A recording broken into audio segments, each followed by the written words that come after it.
দুপক্ষের ধাওয়া পাল্টা ধাওয়া, দফায় দফায় সংঘর্ষ, প্রাণ গেল যুবকের।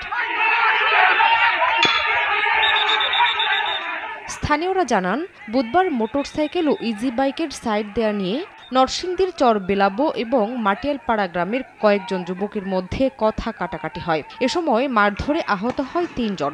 এর জেরে বৃহস্পতিবার সকাল থেকে দুপুর পর্যন্ত দফায় দফায় দেশীয় অস্ত্র নিয়ে সংঘর্ষে জড়ান ২ গ্রামের বাসিন্দা। খবর পেয়ে ঘটনাস্থলে গেলে পুলিশের উপর চড়া হয় দুপক্ষের বিক্ষুব্ধ জনতা। এ সময় রাবার বুলেট, কাঁদানি গ্যাস নিক্ষেপ করে পরিস্থিতি নিয়ন্ত্রণে আনে পুলিশ।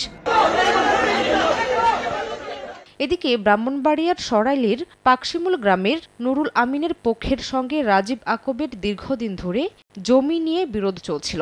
এর জেরে বৃহস্পতিবার সকালে পাকশিমুল বাজারে উভয় পক্ষের লোকজনের কথা কাটাকাটি হয়। এক পর্যায়ে দেশীয় অস্ত্র নিয়ে তারা সংঘর্ষে জড়ান। কয়েক দফায় চলা সংঘর্ষে আহত হন অন্তত ১৫ জন। সরাইলের এই ঘটনায় এলাকায় মোতায়েন করা হয় অতিরিক্ত পুলিশ।